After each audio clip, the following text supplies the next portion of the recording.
This episode of the podcast is being recorded on Saturday, February 1st, 2020. Okay, on both sides. Gentlemen, we went over the rules in the dressing room. I want to caution you right now to keep this fight clean at all times, protect yourself at all times, and what I say you must obey. Good luck, Minnesota. Touch him up.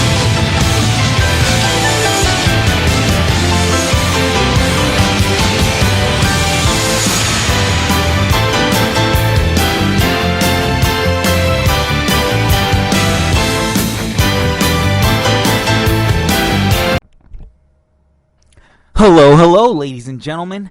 How is everybody doing? I hope you're doing swell. Welcome to Have Fun on the Indys. I'm your host, Abe, along with my other host called Coors, right next to me. And welcome to Have Fun on the Indys. As I just said, you can catch me on Twitter, Instagram, Facebook. All you have to do is use the handle @AbeHaveFunOTI. That's @AbeHaveFunOTI. There, you'll find all the links to my podcast hosts, from YouTube to Vimeo to SoundCloud. And ladies and gentlemen, before we get this show on the road, let me let you listen to something real quick. Just real quick. Here we go. I don't have any dislike against them.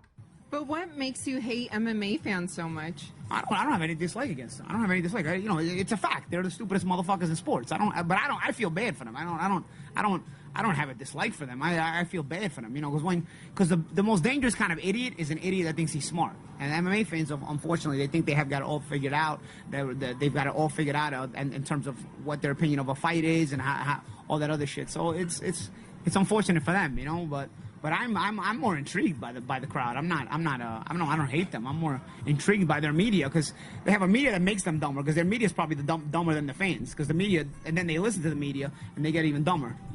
One thing you can always count on MMA fans, they're the stupidest motherfuckers in sports. So they'll watch anything as long as one of their guys is involved. They'll watch one of their guys climb one of these trees, if he's involved. As long as he's yelling and doing some kind of wrestling bullshit, like they yell, like their guys yell, like they'll watch. MMA fans are the stupidest motherfuckers walking. They'll watch anything. They will watch their favorite guy climb one of these trees as long as he's yelling and doing some wrestling shit. God damn, Paulie Malignaggi. Why do you hate us? Don't hate us. Most of us real fight fans don't hate boxing. So please don't hate us. Take a little offense to all of that. However, I understand Paulie Malignaggi's emotion. I mean, for God's sakes, his first foray into MMA was going to Conor McGregor's camp to help Conor McGregor. And little did he know it was a freaking hit job and he was going there for a fight. An actual, real fight in front of fans, in front of the Fertittas, in front of all these important people. He comes off a plane, is going there to get in shape and help Conor McGregor with game plan, help Conor McGregor with sparring, and he gets fucked over. Those are the real, that's the truth. That's the fucking truth. He got fucked over and his first taste in MMA was a fucking real sour one. And it sucks. It sucks because Paulie Malignaggi is one of the greatest minds in boxing, which is why he's perfect in the analyst role, which is why he's perfect in interviews. He's an intelligent individual. And it also didn't help that bare knuckle fighting championship fight he had with Artem Lobov, which we all know Artem Lobov is Conor McGregor's friend. It didn't help at all. It didn't help the fact that his face he ended up looking like Chucky at the end of that damn thing. That bare knuckle fight was insane. It was real close and they gave it to Artem. And that made Paulie Malignaggi produce more sour grapes. As much as we want to say it, I don't know. I like Paulie Malignaggi. I just wish he wouldn't pounce on something I love so much all the time. But besides that, hilarious interview. You got to watch the whole thing. It's freaking hilarious. We're going to start off with MMA today. We'll probably get into some boxing, and then we'll peruse the dirt sheets on pro wrestling at the end. And the first thing I got for you people, besides these, first of all, let's get to this. I'm sorry I'm clearing my throat so much. I have Coors here, And right next to this course are some delicious, spicy taco truck tacos from the best taco truck in town. So, sorry about the throat clearing and sorry about my face burning from all the jalapenos. However, let's get into some MMA shit. Let's get into the octagon or the ring.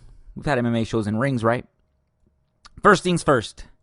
Kamaru Usman and Jorge Masvidal get into altercation at Super Bowl Media Day. So, every year, Super Bowl has Radio's Row, where all the mainstream personalities, the who's who of sports media, show up to this thing, and they don't only talk football. They talk everything. They talk to everybody from the sports world. And the UFC, being the badasses that they are, have been able to squeeze their way in to Radio's Row and have been able to squeeze their way in to football, to the Super Bowl stuff. Not football, but to the Super Bowl stuff. And it's always a good thing because the Super Bowl, everybody watches the Super Bowl.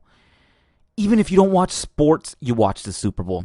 Even if you don't like football, you act like you like football when the Super Bowl comes around, is what it seems like to me at least. And then, so Masvidal is there. Kamaru Usman is there. They're doing their respective interviews. And somewhere along the way, these guys bump into each other. They bump into each other, and words start being thrown about. Heated words to the point where everybody thinks a fight's about to happen. A fight's about to break down on Radio Row, and everybody's freaking the fuck out. So, they interviewed Dana White about it. And Dana White tells the truth. One, he didn't like it. And two, what the fuck are we doing? You see, in the normal world, outside our MMA bubble, outside this octagon bubble that we all live in, me as a fan, Dana White, the UFC, ONE FC, everybody in MMA, we live in this little bubble where we're a little bit desensitized to violence. Let's admit it. We're a little desensitized. We watch fights on the daily. If you're anything like me, these things don't faze us anymore.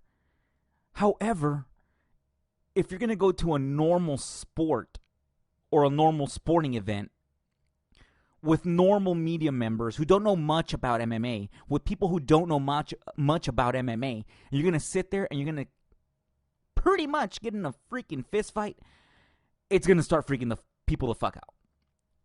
So Masvidal and Usman are sitting there and they're yelling at each other and people are freaking the fuck out because in this real world, when violence is about to happen, people get scared.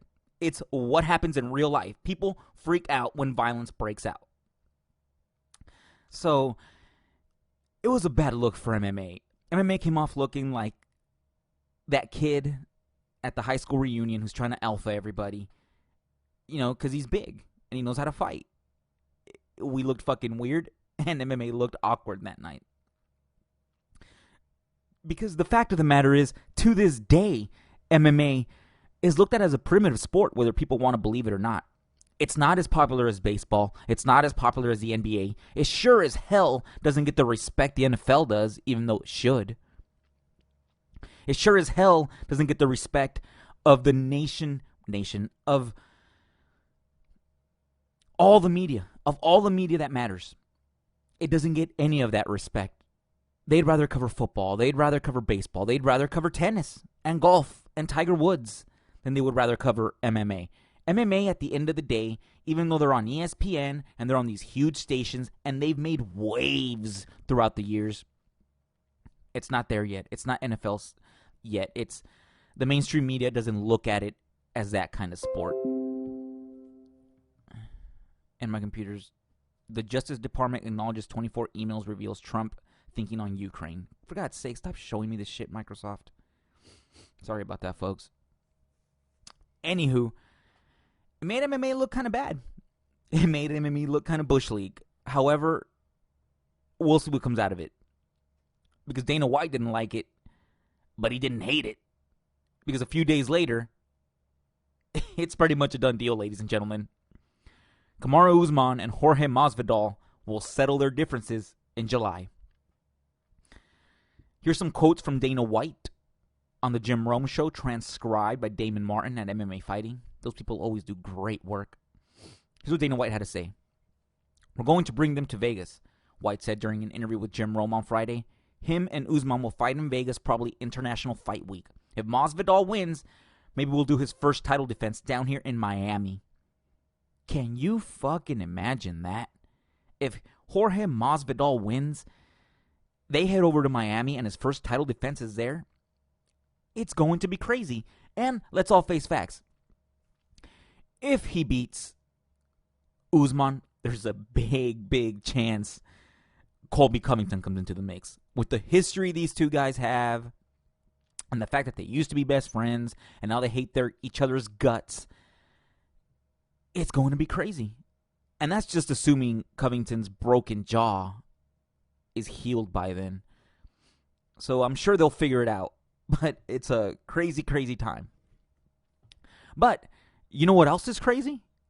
Is the fact that a whole shitload of the MMA community thinks this is a work. What's up with everyone thinking everything UFC is a work? Now look, I understand Jorge Masvidal is a great promoter. He truly is. He's a great self-promoter. Within the last few years, he's ramped up that shit more than a few degrees. But he does not strike me as the guy who's going to start talking smack and who's going to start putting on a play for everybody to sell tickets. He might amp up the level, he might amp up the tempo on his real self just a little bit. But at the end of the day, he's still his real self. And Jorge Masvidal doesn't really start shit unless someone talks smack about him. Leon Edwards.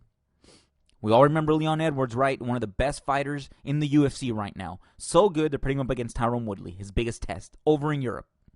Leon Edwards said a few words to Jorge Masvidal, and Jorge Masvidal bare-knuckled his face over and over and over. Comboed his face with bare knuckle. Jorge Masvidal doesn't seem fake to me at all.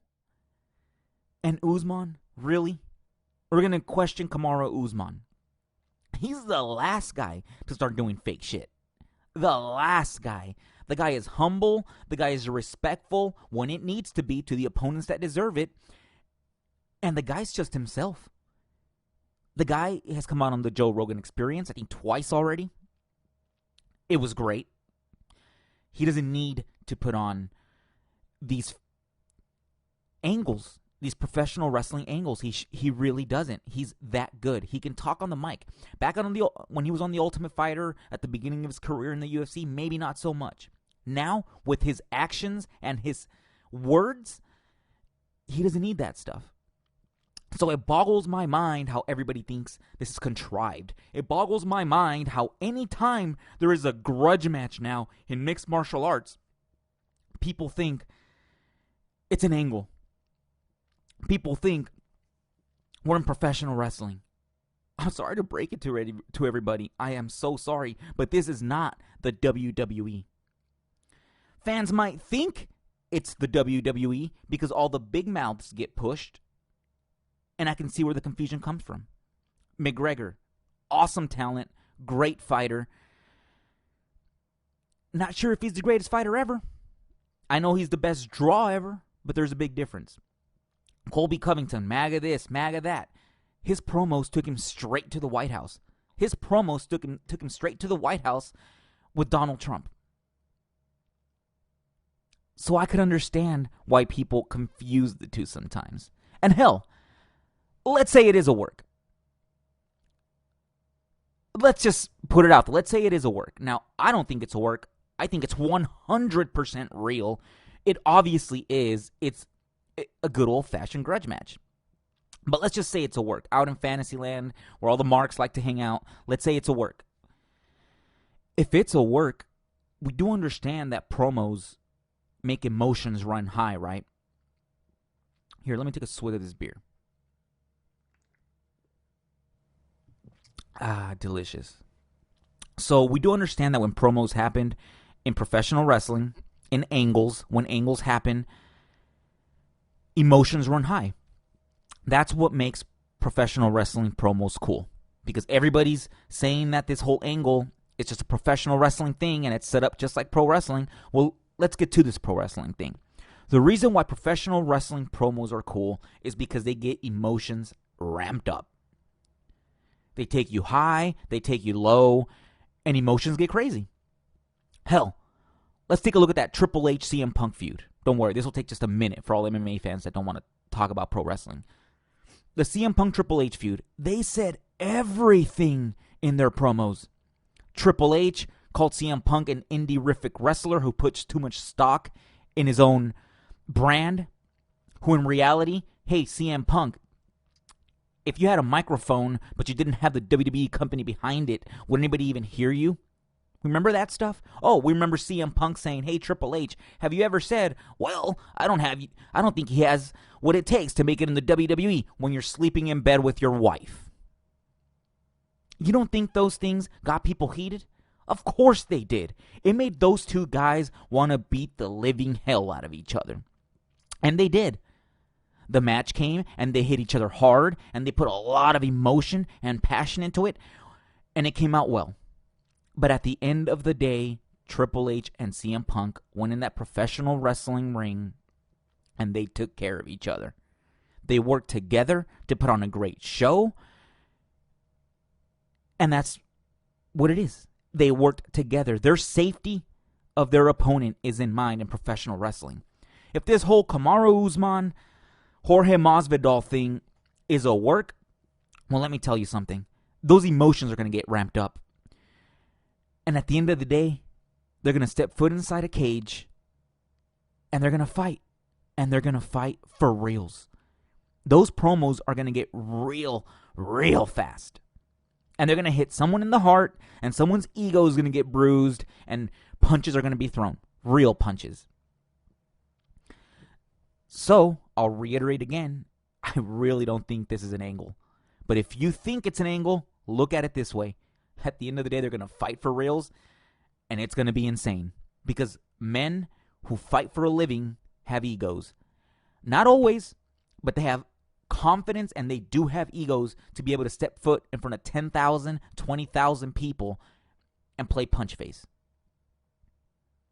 And there's going to be words that are going to hurt these guys, which in turn is going to make the fight better, and it's going to make them hurt each other. So let's get over everything's a fucking conspiracy in the UFC. Donald Cerrone didn't throw the fight. This wasn't an angle. Get the hell over yourselves. For God's sakes, what's next? Dinosaurs aren't real?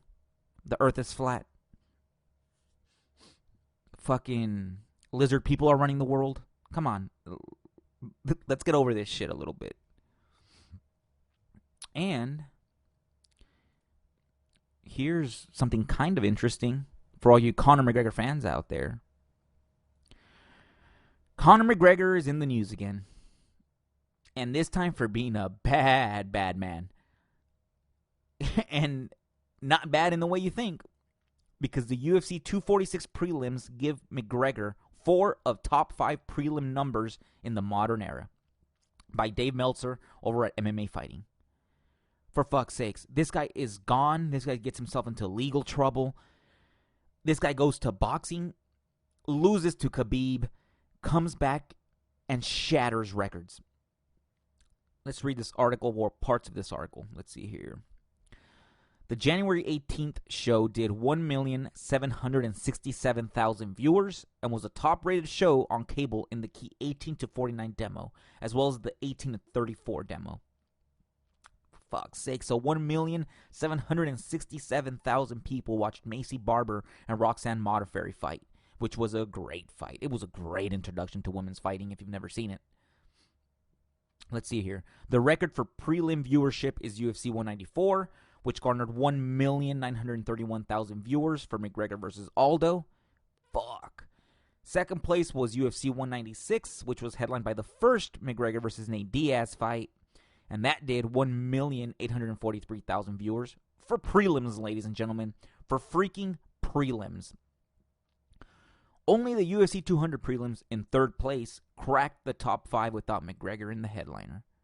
And if we all remember, UFC 200 was weird as fuck. Conor McGregor quit He wasn't getting paid enough. The octagon was yellow. Brock Lesnar was on steroids. All kinds of crazy shit happened on that show. Man, and it's nuts because Conor McGregor is a true draw in combat sports. Probably the biggest draw in all of combat sports, barring Floyd Mayweather. And I always wonder, is Conor McGregor in the top 5 of greatest MMA fighters ever? Or is he just the best draw? Because there's a difference. There's a difference between being a giant draw to where you got entertainment tonight talking to you. You have everybody and their mom wanting to know what you're up to. And being the best fighter. I mean, he has skill.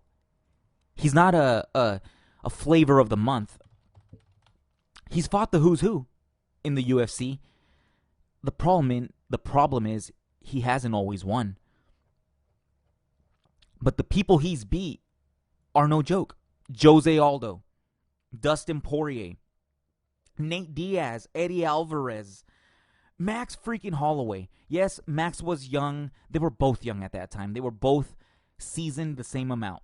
He beat Max Holloway decision, unanimous decision, fair and square. He went down through the line. And he destroyed folks. The problem is he's lost. And if you're talking about the best pound-for-pound fighter in the world or the greatest fighter of all time, having losses on your record doesn't help the situation. Sure, you transcended the industry in terms of every time you fight, the mainstream media loves you. The networks love you. The arenas are packed. We're talking about fighting. And he's lost. And you know who hasn't lost? Khabib Nurmagomedov. I hate to tell everybody this, but Khabib Nurmagomedov hasn't lost. He might not be the biggest draw yet. But just like McGregor, there's a good possibility all of Russia gets behind him. And remember what Khabib said, something along the lines of, Irish, 6 million. Russia, whatever, something 12 billion or something, or 12 million, something like that. And Khabib has not lost. Khabib has 28 wins and 0 losses. Now, he's coming up against an insane man in Tony Ferguson, who, when he gets taken down, he likes to use those elbows to slice and dice your face. But as of right now, he's undefeated. And he beat Conor McGregor. That's the crazy part. He beat Conor McGregor, and not only beat him, he beat him decisively. He beat him every round, then grabbed the neck crank and submitted his ass. It is what it is. He's fought Dustin Poirier, Ally Aquinta, Michael Johnson, Rafael Dos Anjos, Abel Trujillo, Thiago Tavares, I mean. That's record holds up as much as McGregor holds up. The difference is there is no red marking that says loss. That's the difference. And then we talk about Khabib, and we keep talking about the greatest of all time until we hit that John Jones wall. Because then we hit this giant wall made out of steel we like to call John Jones, who, as a matter of fact, hasn't lost either. The only loss on his record was against Matt Hamill in some bullshit disqualification that everybody agrees was a bullshit disqualification. You want to go down his record? Thiago Santos, Anthony Smith, Alexander Gustafsson twice, Daniel Cormier twice, Vitor Belfort. He beat Vitor Belfort with half one arm hanging off his body. Rashad Evans, Lyoto Machida. He choked Lyoto Machida and then dropped him like a sack of potatoes. Rampage Jackson. Ladies and gentlemen, John Jones just might be the greatest of all time over Khabib. Just maybe. Not saying Khabib's not good, but just maybe. And word around the water cooler is he's moving up to heavyweight. If he starts sleeping fools at heavyweight and starts picking apart fools at heavyweight the way he's done at light heavyweight, there's no doubt about it. He's the greatest MMA fighter of all time. It's just a damn shame that he lost a bunch of years due to outside bullshit. But John Jones might be the greatest of all time. It is what it is. And moving on. Let's see here. What do we got next? What other subject can I throw up my opinion on? Let's see here. Oh, here's a fucking awesome one. Professional Fighters League making things very interesting in the MMA space. Here's an article on MMA fighting by Alexander K. Lee. And it says, PFL introduces one-night tournament series to bulk up 2020 roster. So, what they plan on doing is having a series of tournaments all around the world with people from all different parts of the world, and the winner of those tournaments get put in the $1 million prize Granddaddy tournament. And it's a brilliant idea. It's an awesome idea for the fans, and it's a brilliant idea for the company to get some new fresh faces into this thing. I mean, it must be incredibly hard to follow a tournament format several times a year. For one, you have to get all the talent. For two, shit happens in MMA. Careers end, people retire, people get injured halfway through the tournament. You got bare bones and skeleton because all the meat of the tournament couldn't continue for whatever reason. It gets hard. And at the end of the day, it's also PFLs on television. They might not be a huge conglomerate on TV, but they're on television. And the network sometimes has a say into what goes on into these companies, or they have a say in ways that they could improve things. And I can almost guarantee that the network is like, we need fresh faces. Sometimes they want fresh faces. And this is the perfect way to do it. Their first one's going to be in the United Arab Emirates, base promotion UAE Warriors. And they're going to have a tournament there. And people are going to scrap, and they're going to see who's the best. And this person's going to have a chance to change their lives with the $1 million prize. And people say, oh, $1 million, that's nothing nowadays. After you pay your trainers and taxes, blah, blah, blah. Shut the fuck up. What other company is holding tournaments of this caliber? And after taxes and after you pay your bills and after you pay your coaches and trainers, if you're any good with your money at all, you'll have something left. Hell, even if you got left with $300,000 at the end of everything, $200,000, that's enough for a house. That's enough for a fucking house, at least. So, Professional Fighters League pumping lifeblood into mixed martial arts, helping all these guys who don't always get a shot to make it to the big time, helping all these guys that don't always want to cut promos and don't always want to talk smack to their opponents and don't want to do outlandish shit just to get on TV, helping them make money. Good for them. It is incredible. I love it. Let's see what Peter Murray says, the PFL CEO. Let's see here. We're excited to accelerate growth outside of the United States through the International Qualifier Series, a global fight twice-in-one-night tournament designed to identify and recruit the best MMA fighters from 5 priority markets around the world. Well, sir, I congratulate you. I congratulate you and thank you for making PFL for the fighters. It's awesome. And speaking of interesting shit, Ronda Rousey was interviewed recently. Another article I found on MMA Fighting by Damon Martin. And it says, Ronda Rousey, every day people tell me to fight again, but it's no longer a priority in my life.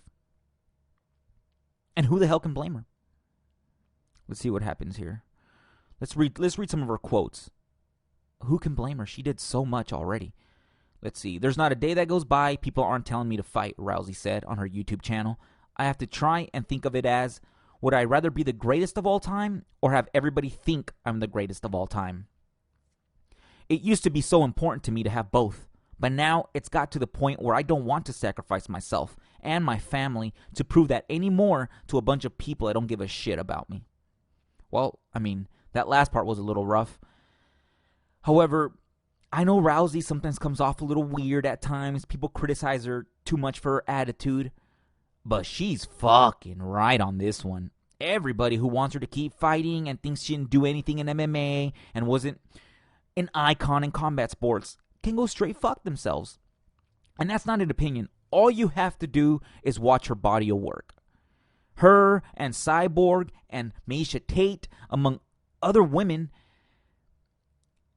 made this shit known to people. Made people realize that women can fight, and women can fight interesting fights and awesome fights, and women can distract you away from your real life the way men's fights can. I mean, give me a break here. Are you fucking kidding me? She was the embodiment, the image of a women's revolution. She truly was. And you know what the crazy part is? You know what the real kicker is? It wasn't just in the octagon either. It was outside of it. So many little girls, so many young women learned you don't have to always sell your ass to be a great athlete. You don't always have to sell your ass in life to be a somebody. You can work hard, you can get through the obstacles, and you can do anything a man can do. It's not always about being pretty, and it's not always about wearing makeup. Ronda Rousey showed these things. And, you know, just because Hollywood with their fickle asses dropped her after she lost to Holly Holm, and just because all these commercials were off the table, that doesn't mean a goddamn thing. She really left her imprint in society. And if you can't see that, you're goddamn blind. You're either goddamn blind or you're just a straight hater who hates seeing other people succeed. Ronda Rousey in 20, 30, 50 years from now should be celebrated by all women as an example of what a woman can do. She had an impact. She had a huge impact, not just in the cage, but in society. I strongly, strongly believe that. Did she make some mistakes? Yeah. She could have taken some of her losses a bit better, for sure. But none of us are fighters. None of us had to go through the crap she had to go through. You understand how hard it was for her to be in Strikeforce and try to make people watch her? If it wasn't for Ronda Rousey, I'm sorry to say this, nobody would know half the women in MMA right now. Amanda Nunes, as good as she is, possibly the best women's fighter in the history of the sport, wouldn't be known if it wasn't for Ronda Rousey. I hope we can all swallow that and let it not be so bitter, because that's the truth. That woman put her everything into mixed martial arts. She was the epitome of mixed martial arts at one point. So for people to shit on her, and I read these comments about people saying, "Oh, remember when she came out of that airplane with the pillow because she didn't want to see she didn't want everybody to see her, the damage she had on her face from Holly Holm." Go fuck yourself. You've never been in a fight, and if you have been in a fight, I guarantee you it wasn't in front of 10,000, 20,000 people with the world watching. So go fuck yourself. And with that, we're coming to an end of our MMA segment, which means it's dirt sheet times. We're going straight to the dirt sheets. Let's see here. Oh, snaps. Here's one. MMA fighting. Damon Martin. Mackenzie Dern returns against Ariane Carnelosi at UFC Lincoln. Oh, snaps. Mackenzie Dern is back. Her last fight was a loss, which can be hard to swallow, especially she's so young, so competitive. And she's a strawweight prospect that the UFC would love to get in the limelight. Let's see here. She had a kid too recently, so that had a lot to do with her being away for so long. She wanted to have a life outside of fighting. God forbid, right? I can't wait to see her. Mackenzie Dern is always badass. Not just her looks, but her fighting skills. A jiu-jitsu ace, so to speak. Let's see what else we got here. Ooh, Frankie Edgar. Frankie Edgar on MMA Fighting. It was on their newswire. Frankie Edgar reveals he's on the last fight of UFC contract. Says money talks for future. Yeah. Apparently he came out on the Joe Rogan Experience MMA show. And he's saying money talks. And who the fuck can blame him? Years in the game. Years. Literally has given parts of himself to the MMA game. And if he has to test the independent waters, so be it. If he's not happy with what the UFC is giving him, then so be it. But it doesn't matter where he ends up. One fighting championship, which would be insanely badass. Bellator, Ryzen, it doesn't matter. The guy's going down as a legend, bar none. We all remember his insanity with Gray Maynard, right? Those fights with Gray Maynard, insane. He gave us everything. So I wish nothing but the best for that guy. It would be awesome to see him in a different promotion, but it really would be awesome to see him end it in the UFC. Let's hope the UFC pays him the money he feels he deserves. Let's see what else we got here. Well, our next segment's going to be a boxing one, so might as well end it with an MMA guy going to boxing. On MMA Fighting, Alexander K. Lee, and it says Bare Knuckle Fighting Championship announces first event in Kansas. Former Bellator fighter David Rickles debuts. Well, that's pretty nutty. David Rickles has had a long history in mixed martial arts, most notably Bellator, which, you know, has a lot of sick fighters. He's been with Bellator since 2011. Has some wins, has some losses. He's fought some good guys. He fought Michael Venom Page, Melvin Gillard, Michael Chandler, one of the Pitbull brothers. You know, he's really good MMA fighter. It just seems when he gets to the main event level, he doesn't always get it done. Bare Knuckle Fighting Championship, I feel anything can happen with no gloves on. And if David Rickles wants to do it, let him do it. Am I right or am I wrong? I'm sure these guys, Bare Knuckle Fighting Championship, is paying these guys a fat sum. They have to be, right? To get Hector Lombard, Thiago Alves, David Rickles, freaking Paulie Malignaggi at one point, Artem Lobov. The list goes on and on. It's pretty nuts. And now we go to the boxing world. We step away from the cage and we go to the boxing world. And recently, a few days ago, this past week it might have been, Deontay Wilder and Tyson Fury had their second rematch press conference. So it was press conference number 2 for the rematch, which is coming up in February here, pretty soon. And it was a very, very different press conference. They were a lot more respectful towards each other, as much as Fox didn't want them to be, it seemed like. They had I can't remember the young lady's name who was hosting this press conference, but she's been in MMA a bunch, and now she's the host for this press conference, and I get a strong feeling that the network wanted her to ask certain questions. Because the first question was, what the fuck? The first question was, Deontay Wilder, Tyson Fury called you a P in one of his interviews. Do you think he's questioning your masculinity? Which, yes, that was the fucking question. Which in turn made Deontay Wilder turn around with a face like, what are we doing? This is how we're starting this thing off? With Fox wanting us to just start berating each other straight off the bat? We're not even going to build up to it? My God, Deontay Wilder's face was like, this is gross. And then on the other side, you have Tyson Fury, who literally doesn't know what this woman's talking about. He's sitting there like, excuse me? Can you fucking elaborate? Because I don't know what the P word is. So she goes on to be embarrassed, and she keeps calling it the P word and ends up saying, come on, you guys have to say it because I'm not going to say it. It's ridiculous. Come on, Fox. You could tell this woman didn't come up with these questions because we've seen her in other promotions before. We've seen her in other sports before, and it wasn't this goddamn weird. Can Fox Corporate get their greedy fucking hands off of this press conference? Is what went through my mind. I'm sure it was going through these guys' mind. But it is what it is. I have a few clips here of the press conference. Let's see if I can get one up and running. Here's one. You get it ready? Yeah, here we go.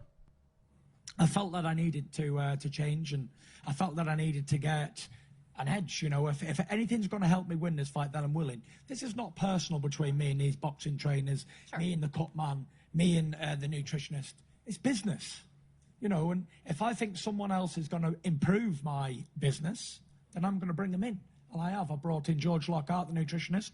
I feel like he's doing something. Well, we'll find out on February 22nd. We will. And I brought Sugar Hill in. We're working on some stuff in the gym.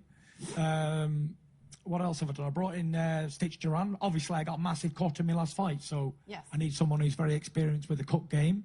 So, yeah, I've made a few changes. So there you go.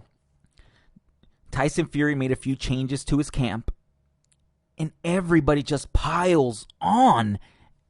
And I don't understand it. Oh, Tyson Fury abandoned the people who brought him to the dance. Tyson Fury, now that he's making money, is greedy and is leaving everybody behind.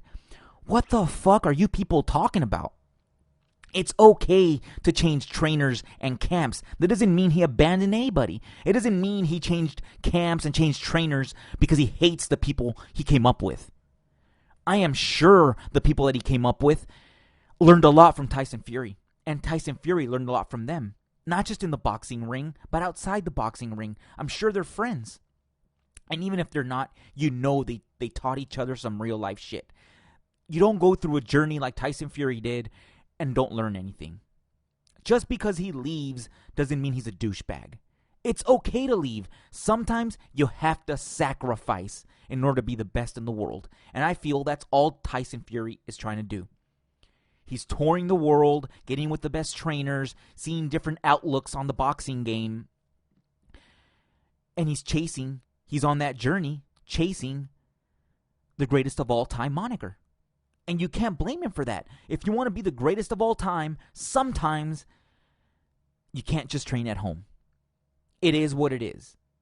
It's disgusting when people give him shit for it, and it's disgusting how people try to make it a big deal and try to make a rift between Tyson Fury and his past life. It's gross. Anyways, though, moving on. We had more stuff here. Let's see if I can find it. I think Deontay Wilder had some stuff to say. Here we go. Found the video. Give me one quick second here. And already it's such a dangerous sport. This sport is so dangerous. This is the only sport where you've seen so many people lose their lives in, and you got to enjoy it while we in it. And I just try to find the humor out of this such dangerous sport and try to find the same people that have the same, some type of sense of humor and be able to enjoy what we do. Because when it's the night of the fight, when that bell say ding, anything can happen. Anything can happen.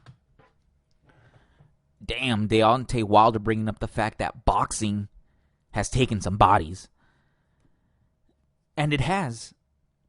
As sad as it is to say, boxing is an incredibly dangerous sport, and to see someone like Deontay Wilder just straight up be upfront with it when most sanctioning bodies, most networks don't even want to talk about it. They just want to watch the boxing and they want to forget about the fact that these guys are bashing each other's brains in. And crazy shit happens. Just a few years ago, Chris Eubank Jr., I can't remember who he fought, but he put this young man in a coma for months on end. They weren't sure if this man was going to be a vegetable for the rest of his life. And hell, years before that, his father did the same thing to someone else. It's scary ass shit, and it's the reality of what we watch. Us boxing fans watch boxing because, one, we can take a lot of life lessons from a fight. All you have to do is look deep. But two, we like the violence. And let's not deny and say we don't, because that's part of what makes it exciting. It's reality. It's the truth. And you know what else is the truth? Heavyweight boxing is thriving. Just thriving. It went from being not that exciting. It went from being soft to getting super hard. Just hard. And it's thriving right now. And the fact of the matter is, while I love boxers from all over the world, especially in the heavyweight division, Daniel Dubois, fucking Tyson Fury, Anthony Joshua, Deontay Wilder, Dillian White. All those guys are awesome. At the end of the day, for me, in my opinion, who I like, it's USA all the way, baby. It's USA all the way. And it should be that way because the Europeans will fucking stab their grandmothers in the eye for their fucking fighters. In the United States, we need to support these guys a lot more. We need to have a cult following for these guys the same way other countries have. Like I said, you don't have to hate the other country, but show support for USA, baby. We want those belts back. We want all the belts back. And Deontay Wilder is the perfect man to do it. You look at that guy and you think, holy shit, he looks scary. He looks fucking scary. And then he proves his scariness by knocking people out cold, by putting people to sleep in violent fashion. Hell, he's been to Europe. Deontay Wilder's been to Europe. And we've seen him go to Europe. And for the love of me, I can remember who he fought. But here's what I do remember. I do remember him knocking the guy out in violent fashion. Very violent fashion. In a very street-like way. And then everybody in Europe wants to shit on him. Oh, that didn't take any skill. He wasn't technical. He didn't have to be. He fucking didn't have to be. Because if that didn't send you a message, then you just don't want to open your eyes. That's what I think. And I hope Deontay Wilder beats Tyson Fury. And I hope he gets a body on his record with Anthony Joshua. It's going to be great. Metaphorically, ladies and gentlemen. I don't really want him to kill anybody. Just to put that out there. But it's going to be great. All these guys fighting each other. Tyson Fury versus Anthony Joshua would be wonderful. Hell, Dillian White versus Wilder would be great. Awesome. Heavyweight boxing right now is at its peak, and I love it. Oh, here's another. Moving on from Deontay Wilder, Tyson Fury stuff. Lou DiBella did an interview with IFL TV recently. And man, he sounded a little bitter.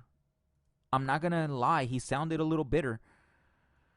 However, you almost can't blame him.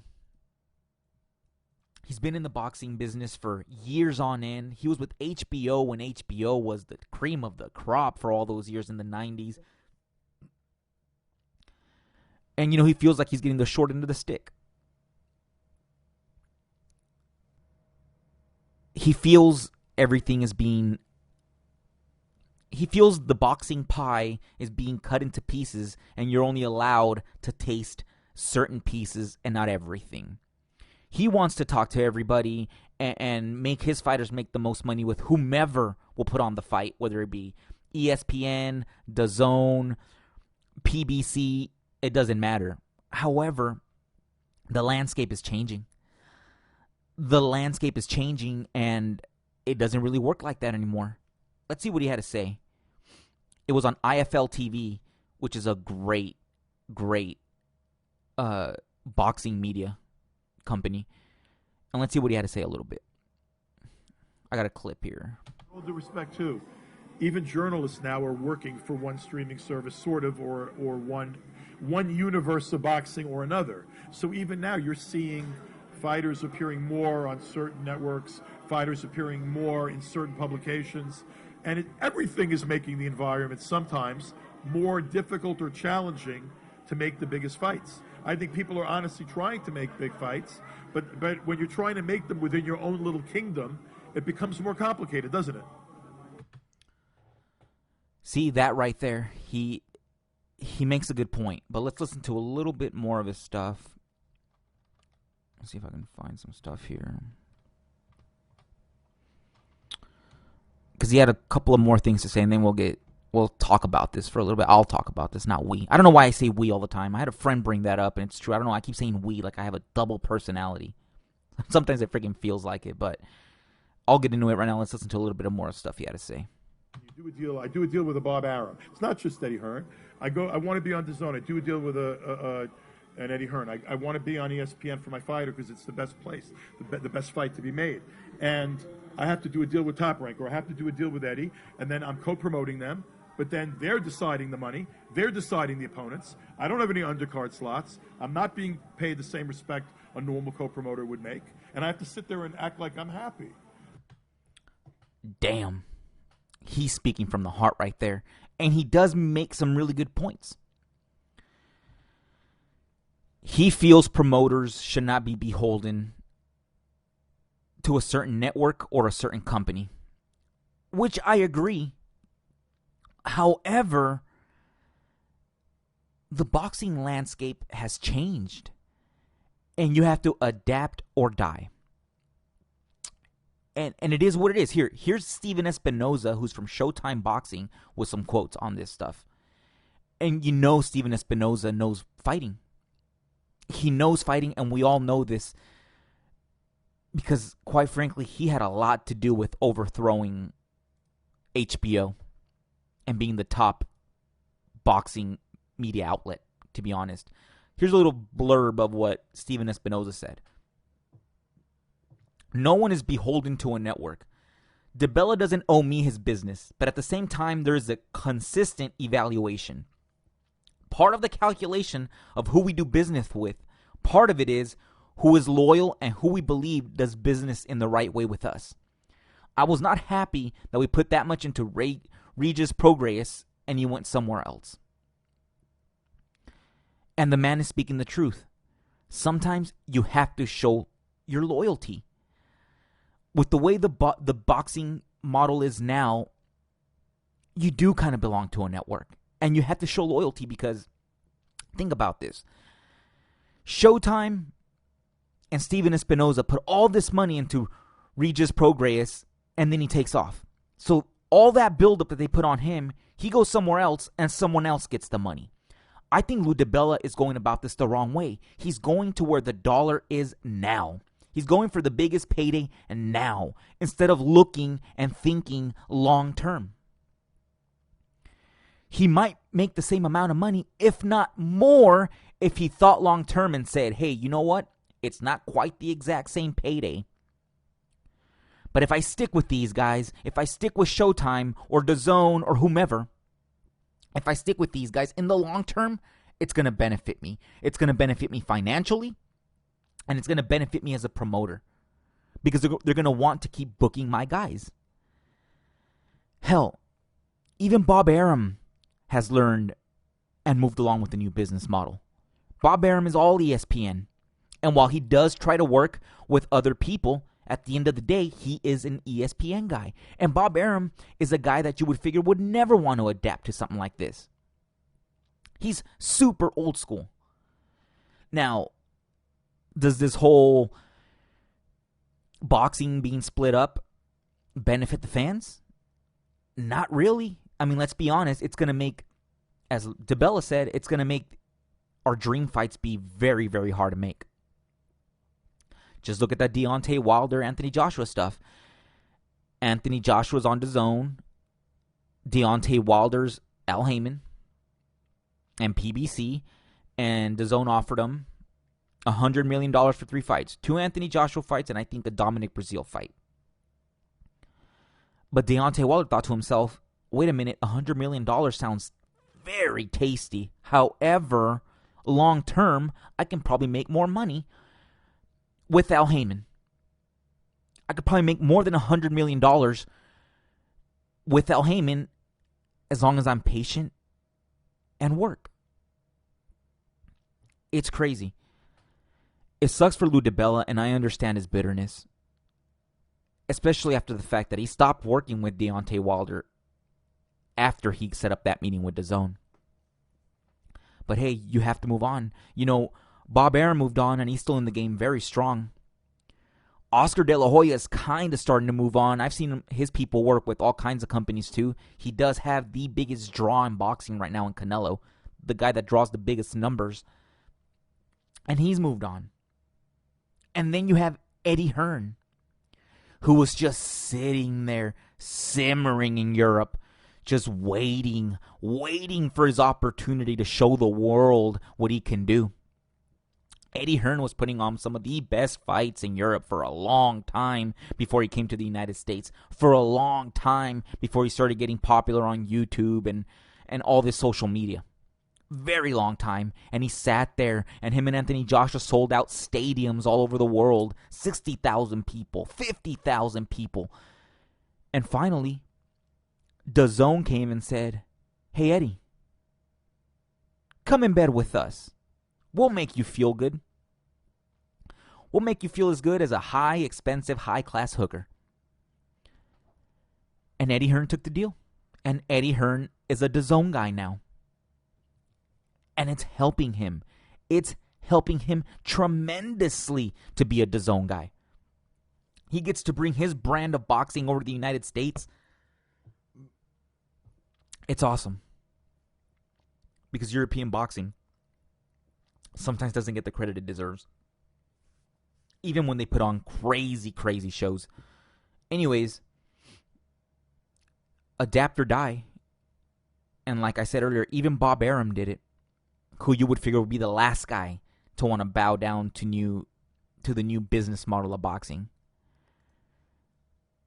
And you know, speaking of Bob Arum, because we'll end the boxing talk here. But we'll go through the dirt sheets, which I'm skimming through right now, and dear Lord, Bob Arum. Bob Arum is a tad trippy. Now, he is an older gentleman. He is an older individual. So he has, you know, he's like a cute old man. And I'm not saying that in any disrespectful way possible. I am not. But this is what he said earlier. So, lately there's been a lot of talk of Terence Crawford and Conor McGregor. Bob Arum came out and said, I want Terence Crawford to do 2 fights. One against McGregor in boxing, and another against McGregor in the octagon. Terence Crawford came out and said, no problem. I'll do both. I have a wrestling background. How extensive that is, I don't know. But that's what was said. And now Bob Arum is saying that Terence Crawford can pin McGregor in a fight. I don't know what he means by pin, but oh my God, it just sounds cute, doesn't it? He can pin him in a fight. I hope he doesn't think this is just wrestling.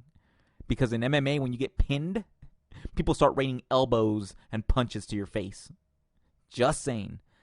Well, let's read some of these quotes that I got off of theunderground.mixedmartialarts.com by Kirik. Kirik is the best. I love the Underground, even if it's turned into just a hostile place recently. Here's some of the quotes. Let's see here. Bob Arum says, it's not fair to the UFC and to Conor McGregor to say, well, let him fight this fighter, that fighter, but only in boxing. Because he's a good athlete, Conor McGregor. But he's not a boxer. He's a mixed martial arts guy, said Arum, as transcribed by Simon Head for MMA Junkie. So I'm saying, okay, let's test it out. Terence Crawford will do McGregor in the octagon, and then 3 months later, they can do it in the boxing ring.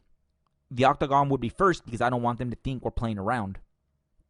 Let the octagon be first because Terence Crawford is a really tough dude who has a wrestling background. So it's not like a guy like Mayweather who's just a great boxer and would be lost pretty much in the octagon. Crawford would not be lost in the octagon because he comes from a wrestling background. He is, I think, a world-class wrestler. So let's see. Let them take the challenge. I think it would be massive. Bob Arum, you couldn't have said it better. You think it would be massive. So do fucking I. That fight would be insanely massive because of Conor McGregor's drawing power. If Conor McGregor does a fight with Terence Crawford in boxing, it's going to draw and it's going to do huge numbers. Now, I understand Terence Crawford is not that kind of a name, but that's the reason why it'll be a draw. That's the reason why it'll make big numbers is because a lot of the MMA fans probably don't know a lot about Terence Crawford. They'll see this as the perfect opportunity for McGregor to go up against a professional boxer and win. And then can you imagine, because I'm pretty sure Terence Crawford will win that fight. He is so underrated. I think he would piece up Conor McGregor. But then can you imagine they take those boxing shoes off? They take off those boxing gloves and put on those 4-ounce boxing gloves, 4-ounce MMA gloves on Terence Crawford. And they put him in the middle of the octagon. My God, it's going to draw. And it's going to draw because this isn't James Toney. This isn't James Toney, who's out of shape and way past his prime. This is a boxer who's not only a champion, but is being talked about by other elite boxers as a man that can all around be the best right now. As someone who just might be the best in the whole boxing world right now. So if he were to step foot in the octagon, my God, the roof's going to blow off the place.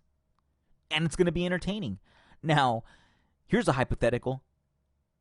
Can you imagine if he wins because of his quote-unquote wrestling? Can you imagine if he takes McGregor down? And I'm sure he's not going to finish him, but can you imagine, or submit him or do anything of that nature, but can you imagine if he took McGregor down and then won on points? He laid and prayed and won on points. My God, the trilogy of this fight would be insane. And that's a possibility. It can happen. Terrence Crawford is still at his prime. Terrence Crawford can still go. I'm sure he can still learn some MMA shit. And him fighting at the top elite level for all these years, fighting isn't that new to him. MMA might be, but man, how insane would that be? He wins by lay and pray. And it seems to me like, besides McGregor giving the okay, which we haven't heard nothing from, Dana White has to give the okay, which is what makes this fight probably not going to happen, because here's Bob Arum's last quote. No, you don't talk to Dana White about it. You let Dana White read about it and hear about it. And then if he's interested, he'll know how to contact us. The answer is we haven't talked to him. We have some people who talk to Dana White, but I haven't. So right now, it's a dream. It hasn't really come to reality, but if anybody can make this a reality, it's Conor McGregor. It's just kind of shitty that Floyd Money Mayweather might take McGregor and make Terrence Crawford sit sidelines on this one. McGregor's going to follow the money. Don't make no mistake about it. He's going to follow the money, and the money's at Mayweather. So we'll see what happens. But if it does happen, I call that a super show. Stack the undercard. God, it would be awesome if they just stacked the undercard with MMA versus boxing guys. And then vice versa. If anybody has the cojones to, jump back and forth between sports. It ain't going to diminish anybody's career to lose in the octagon or to lose in the boxing ring, because we know it's not their element. So I pray and hope that fight happens. And now, ladies and gentlemen, we're getting to the end of the show. And we're doing some professional wrestling stuff. As always, the professional wrestling stuff's hard to follow sometimes because there's so much to watch. But let's see here if I can find anything on the dirt sheets. Oh, damn. So not only is Ring of Honor doing a past versus present show, which they just announced Homicide versus Brody King, which is going to be awesome. I hope they bring up the crazy Homicide, as I talked about in the last podcast. But now it looks like they're bringing back the Pure Championship. Really?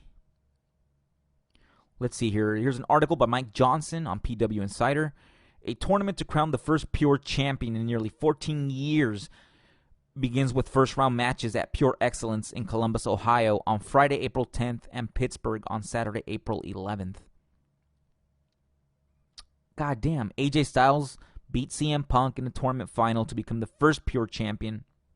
And then the title was held by Samoa Joe, Jay Lethal, Nigel McGuinness, Bryan Danielson, Matt Striker. All kinds of folks, if I remember correctly. Remember that Walters guy? John Walters held it. And while this is awesome for them to do, as I'm reading this is the first time I caught wind of this. However, I don't know if the fans have the patience anymore. I really fucking don't, because these Pure title matches, they had rules like you can grab the rope 3 times. You can only grab the rope 3 times. I can't remember all the rules, but they had a lot of rules. And most of these Pure tournament matches were very, very mat-based. Very mat-based, to where it was a lot of technical wrestling and not a lot of dumping on your head, not a lot of quick back and forth spots. It was straight up technical wrestling. I don't know if the fans can stomach that shit nowadays.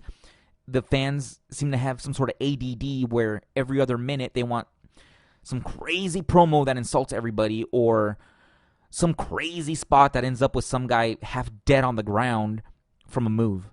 I don't know. It's pretty nuts. Oh, look at this. Matt Riddle. On WrestlingInc.com, Raj Gajiri wrote this article, and it says, Matt Riddle reportedly quickly eliminated from WWE Royal Rumble due to backstage heat.